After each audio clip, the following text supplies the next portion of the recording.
This is Johnny Johnson. We're here with stRAWng Wordz. We are here with the 2006 New Jersey State Champion at 135 pounds, Jordan Burroughs, JB 74 kg. How you feeling today, big fella?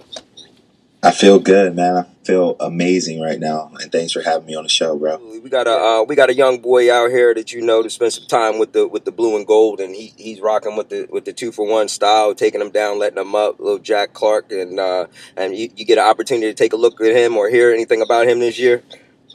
Yeah, I actually read an article about him after after he won the regions. He won an outstanding wrestler, and I think the guy injury defaulted, but he was winning like 19-6 or something crazy like that. Yeah.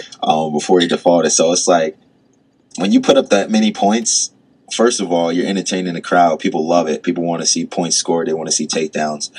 Secondly, you're breaking that guy's will. The most humbling thing about wrestling is going out there and being just completely overmatched, where no matter what you do, you can't stop this guy from getting in on your legs. And once he gets in on your legs, he pushes you down hard and then lets you up and does it again. It's like crazy humbling. But it's good, man. That's the type of mindset you have to have, that constant pressure, constant attacking, constant motion to be successful at a high level. Absolutely. Now, I know you got your very, very, very strong ties with the folks out in Lincoln, you know, Coach Manning, Coach Snyder, and looking at some of these up-and-comers. I mean, I saw some of the pre-seeds for conferences. I mean, you got 49, you got Soufflon coming in there as a top seed, Kokish at 74 coming in as a top seed. We got James Green, another South Jersey Region 7 product, coming in as a pre-seed for 2.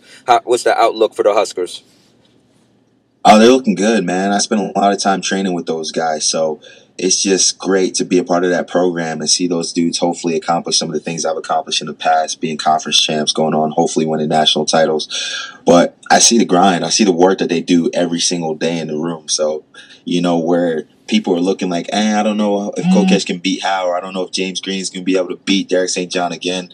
I'm looking like, I know these dudes are going to not only going to beat him, he'd be lucky if they don't beat him up bad. Right. You know what I mean? Well, he beat him twice. He beat St. John twice, right? I'm a big proponent. Yeah, I'm a big proponent of the Husker wrestling team. So I love those guys. I see the work that they put in. They're all hungry. They're young. And they're really optimistic and confident right now. So they're going to do well this weekend. Oh, good stuff. So I see you're out at the OTC right now, spending some time doing a little training segment. Man, how are things going out there for you? They're going well. They're going well. So we got, I think, 2 or 3 guys at each weight class. So we got about 25 guys out here training from all over the country, getting ready for the World Cup in Los Angeles, March 15th, and 16th. And they're just training hard, man. It's good to get all together because a lot of guys are in different locations. A lot of guys are coaching part-time, and it's tough to get good training partners on a daily basis. So when we get here, we just go at it. We train hard. We wrestle a lot of live goes. We do a lot of drilling, a lot of positional sparring, and it just translates into success for us. So we're glad we got to get together 2 weeks before the competition. We'll wrestle and train hard this week, get down to weight next week and taper, and hopefully get ready to win a World Cup title. I've been taking a look at the lineups. They've been dropping the lineups for Russia's lineup was out, Turkey's lineup was out, Iran, all of these guys. Are you privy to Godarzi pretty much having to retire? Yeah, he's done. He's done. So I've spoken to a number of Iranian coaches. Actually, when I was in Turkey, they were telling me that he had a problem. They said he had I'm not sure if this is the correct information, but from what I heard, he had a blood clot in his spine. So he had some sort of medical operation that needed to be done, which basically took him out of the game. Yeah. So now he's their junior team wrestling coach. So he basically is the feeder for their national team. He goes through, he works technique and training and getting these guys in a proper shape so they can go up and be good senior level guys. So they got studs though, man. Yeah.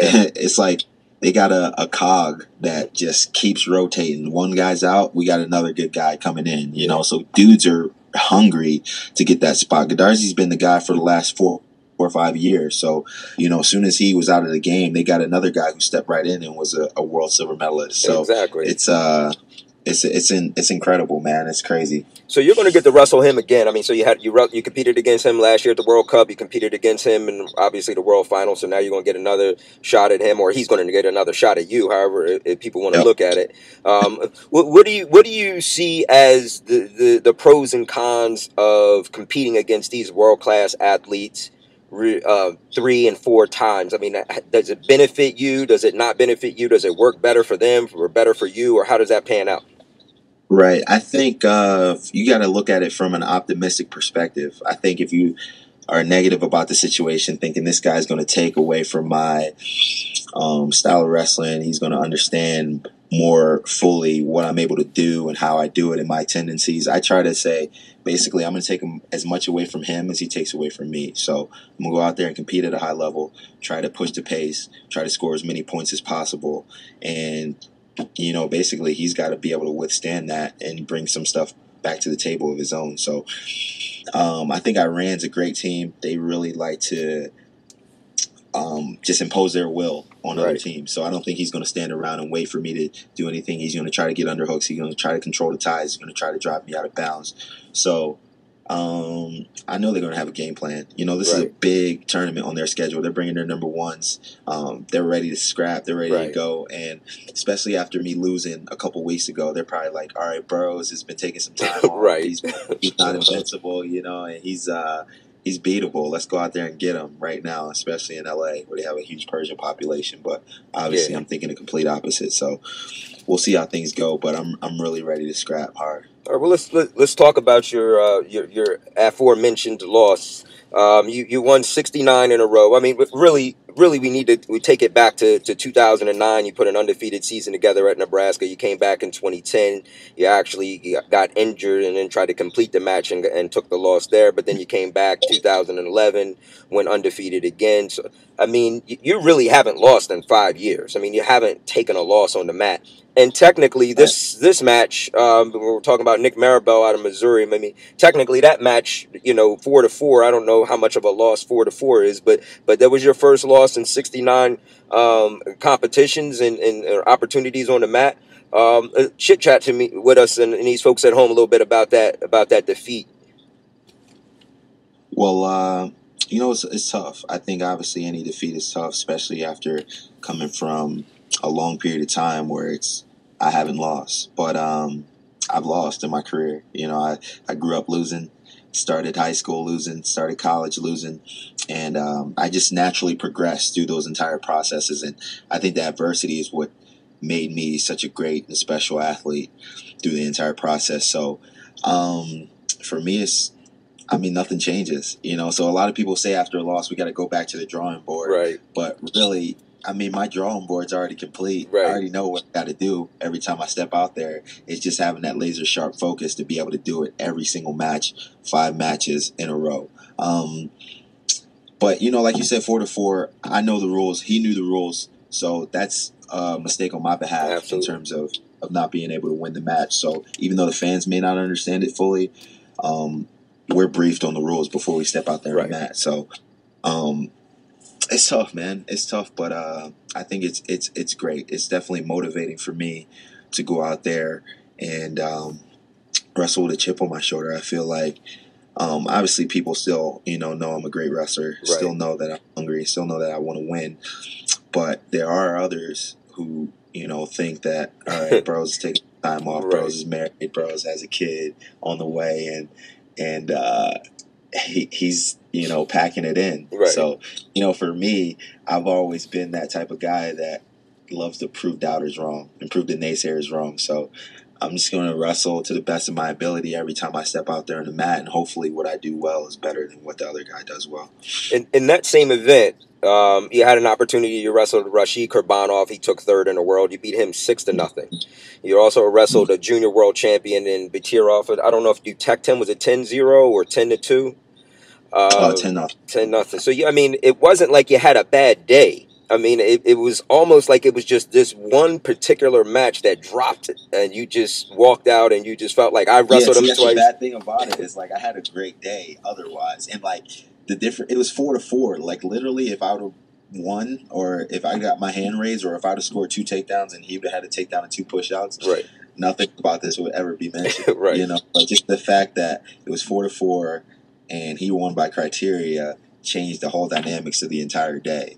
So, it's like one of those things, like, what can you do but just continue to press on and hopefully not allow it to happen again. I think as a wrestler, and especially as a competitor, I just want to win every single match. So I think this has definitely been a learning process for me, but most importantly, it's nothing physical that I have to work on. It's just being mentally focused every single match. These dudes want to win. These dudes are full of pride, Right. and they want to represent their country and go out there and take what I've earned for the last three and a half years. So, I got to do my best to stop them. Right. You talk about having this laser sharp focus, and then obviously to have the type of streak, the undefeated streak that you've already sustained for as long as you absolutely possess that kind of focus, and you can bring that stuff to the table, to the forefront at any given time. Now, one of the great things about you, I think a lot of people don't, that they may or may not quite understand about you, is that at the end of that competition, I mean, you stood on third place on the podium. You haven't been on the third place of a podium since 2008 NCAA. So it's been a while. And the most unique thing about you, which makes you the Jordan Burroughs that everybody loves, is that you were smiling.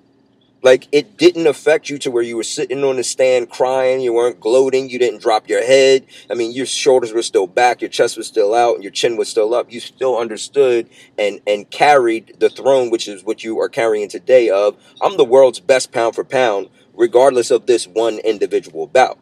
I still had a great day. And that's what makes you special. That's what makes you unique. That's what makes you the Jordan Burroughs that everybody loves. Yeah, for sure, man. I mean, that's what it's all about, going out there and scrapping on a daily basis. Basically, you have 35 guys all after the same goal, and realistically there may only be one happy guy that leaves that arena, because there's only going to be one champ at each weight class. But I understand that this is how I got there. I got there by taking lumps. I got there by prevailing through adversity, overcoming obstacles, and I've spent days and days and days being the best in the world. I've won the Olympics, I've won NCAAs, I've won state championship, I won the world championships, I've won tournaments in like 11 different countries. So for me to actually stand on that third place podium and for once not get everything that I was hoping for that day, was like, it meant nothing to me. It's like you're used to getting $100 every day, and then one day you get $50. It's like, all right, I'll take this 50. I already had hundreds for the last couple of days. So I just wanted to show that I was tougher than any loss that any opponent could give to me, and that I prevailed through it all. But I really just wanted to commend Nick for having a great day. That's awesome. Outside of me, he went on to keep me in the tournament for one by winning the semifinal, and then he won the rest of the tournament. So it was a great day for him. He actually won 2 tournaments within a week of each other, winning the Paris Open as well the week before. So he's been wrestling extremely well, and he's actually going down to 70 kilos for the World Cup. But he's a stud, man. Yeah. He's a stud, and the U.S. is deep, man. Yeah, I saw him drop. Showing that we got some depth at each weight, and we just want to be like the Russian guys and the Iranian guys, where if one guy is not ready to go, we've got plenty behind them that are. We got 74 kilos, United States. This is the toughest, and as you say, it has the most depth that we have in the United States, is all in that weight class. 74 kilos, where you're at. We got the best wrestler in the world, pound for pound, is leading the weight class, and then number 2s, you may have a Dake or a Howe or a David Taylor, and then you got Nick, who's having a great winter coming into the spring right now. I mean, this is an amazing weight class. Reminiscent of some of these earlier years, 80s and 90s, where Dave Schultz, Rob Cole, Kenny Monday, Pat Smith, everybody all in the same weight. Yeah, it's interesting, man. 74 kilos has been like historically our best weight class ever in terms of just success. But the crazy thing is, like, when I think about it, back in the day, they had multiple medalists all at the same weight because guys were beating each other, taking turns beating each other. Dave Schultz would go to Right. World Championship, he'd Right. win a medal. And Kenny Monday took over, then he'd win a medal. Then Dave come back in, he'd win a medal. Right. But I want to be the guy Right. every single way. You know what I mean? So even though the depth is there, these guys are capable of A winning. little stingy. I don't ever want to give them an opportunity Right. to win. So Right. I want them to all be mine. Hey, we've talked a little bit about Abdusalam Gadasov, the Russian. Oh, yeah. I mean, did you hear the news? I don't know if I mean, you're busy training, so you're not doing the reading that I'm doing on some of this stuff. But have you heard that Gatsalov has dropped back down to 211 now? So now you're going to have Gatsalov going after Gadasov for maybe a world spot. Yeah, that's crazy, man. See that's well. For one, this dude just won a world championship at heavyweight, so By tech fall. I mean, you would think that he would just stay put and be satisfied with that, but I don't know what the dynamics of their program is, but I know they got some studs. Gadisov is sick with it. Gatsalov is sick with it, and I'll hate to be in that weight class because it's like everyone else is just fighting for third place. It's like basically, all right, everyone else, you just go home. We're just gonna have Gadisov and Gatsalov wrestle off for this spot because those dudes are so talented. Yeah. But it's like one of those situations where whoever you put out there is gonna scrap, and they're gonna scrap hard, and they're capable of winning the world championship. So it's a unique situation that Russia's in, but it's not a bad situation to have. Right. That's for sure. So I would love to be in a position like that. And those guys, whoever comes out of Russia at that particular weight, would now have to compete with. There's two other world champions roaming around out there. I mean, obviously you got the other guy that is obviously the Persians considered the best pound for pound guy in the world, and Reza Yazdani. So you would have a very tough weight class. I mean, you look at some of these weights. I would say that weight class worldwide has the most international depth. Right. And is the most challenging. And like you said, me and you have been talking about, Abdusalam Gadasov for quite some time, being very, very, very, very talented, and yet this guy can't win a world championship because there's just so much talent out there. Right. It's tough, man. It's really tough. Yeah, you look at a guy like Yazdani, and then Gatsalov, Gadisov. It's just a crazy weight class. Those dudes have all won at a high level. Absolutely. And basically, it's like you could replay that bracket multiple times, and two out of three of those guys are going to be in the finals. Absolutely. You know what I mean? No matter what. Absolutely. So it's like it's a crazy situation. But I tell you what, I wouldn't want to be on the same side of the bracket as those guys are. But it's one of those things. You got tough guys in every weight class, and you just got to go out there and believe you can win. It's tough to do. It's easier said than done when you got a guy who's won multiple world championships and he's just demolishing the competition. Right. But that's how it all starts. At some point, Yazdani didn't have any world championships, but he believed he could get one. Absolutely. Now look at him. Your situation is very unique in that, like you said, you haven't traded your position with anybody. You're holding your position down, so you've won multiples consecutive years. So that makes it a very impressive run in 2014, 2013. That makes it an impressive run based on the fact that in the 90s, the 80s, only one Russian showed up. Now you got the Uzbeks, the Azerbaijanis, you got everybody shows up now. It's almost like the Olympics and the Worlds today mimic more of what we recall from the Tbilisi tournament that the Wade Chalices and the guys like that had to compete in, where you would walk in there and there's 4, 5, 6 Russians to compete against. That's what Jordan Burroughs and Jake Varner and everybody else is competing against. What is that like, knowing that when you walk out there, just as you just did, I mean, you wrestled a Rashid Kurbanov. There wouldn't have been a Kurbanov before because he wouldn't have made the Russian team, but now he can go somewhere else and compete. What is it like knowing that you have to keep that laser-like focus for 4 or 5 matches, knowing that anybody from anywhere can be that competitive?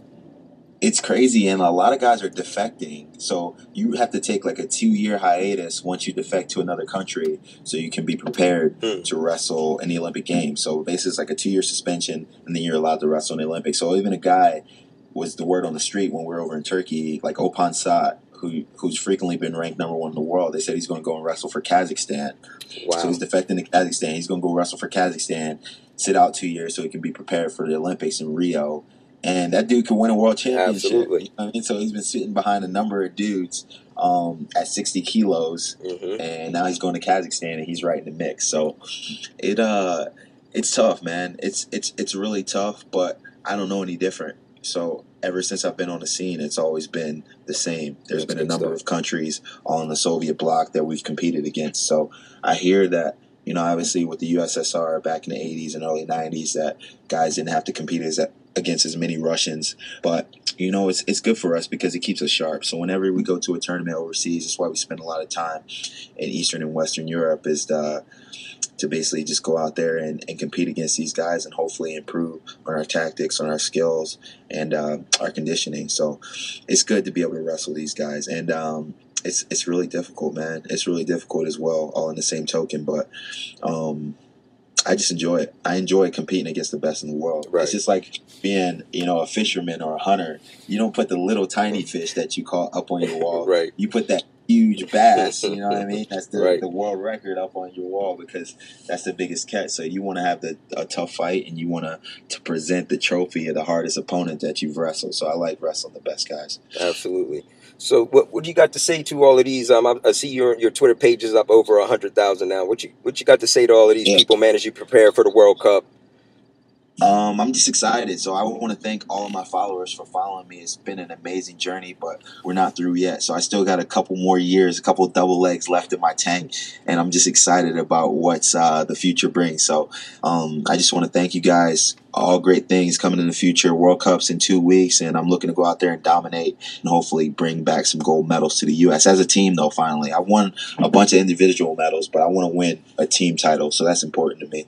Folks, we're here with the 2011 World Champ, the 2012 Olympic Champ, the 2013 World Champ, the 2006 New Jersey State Champ, the 2009 NCAA Champ, the 2011 NCAA Champ. He's done a lot of winning. We're happy to have this man on the show. You're here with JB74KG. Thanks for coming, my man. We appreciate it.